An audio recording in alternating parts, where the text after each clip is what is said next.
Those chords reminiscent of the church bells of Russia open one of the greatest pieces of music of all time. But did you know that it might have only been written with the aid of hypnosis?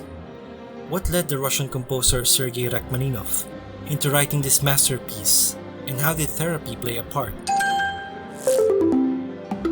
Tchaikovsky's mysterious death from either cholera or suicide back in 1893 stole the 20-year-old Rachmaninoff's inspiration to compose. The Grand Theatre dropped the latter's opera Aleko from their program. He returned to offering piano lessons for money. In late 1895, he embarked on a tour across Russia with Italian violinist Teresina Tua, but quit before it even ended. But before the tour set off, the composer had finished his Symphony No. 1, a piece he had been working on since the beginning of the year. On March 28, 1897, the symphony was premiered, but it was panned by the critics, with one comparing it to the musical depiction of the 10 Plagues of Egypt. Alexander Osovsky, a close friend of the composer, said that it was because of conductor Alexander Glazunov, something none of the critics remarked on. Osovsky said that Glazunov wasted rehearsal time and even accused him of being drunk during the premiere. But Rachmaninoff didn't care for other people's reactions, only his. Unfortunately, his work did not satisfy him. Depression and writer's block took him over for 3 years. He described his situation as like the man who had suffered a stroke and for a long time had lost the use of his head and hands. The cash-strapped Sergei lived through piano lessons again. He was gifted with the post of assistant conductor for the 1897-98 season of the Moscow Private Russian Opera Company. He had composed some minor works up to 1899.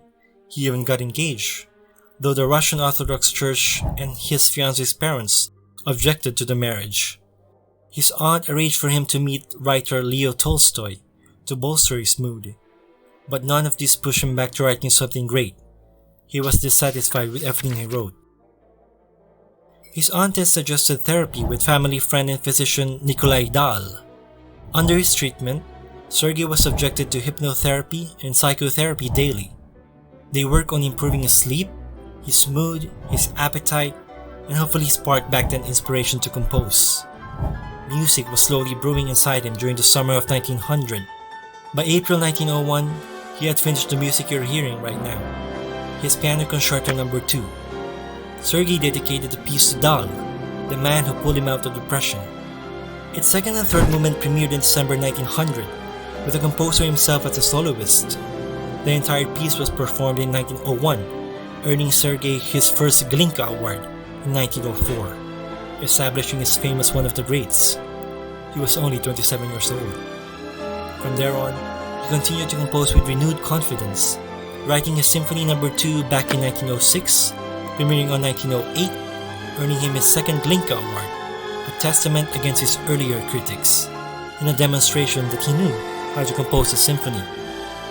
A century later, Sergei's Piano Concerto No. 2 has been regularly at the top of the Classic FM Hall of Fame, an annual compilation of the most popular 300 classical works as polled by listeners.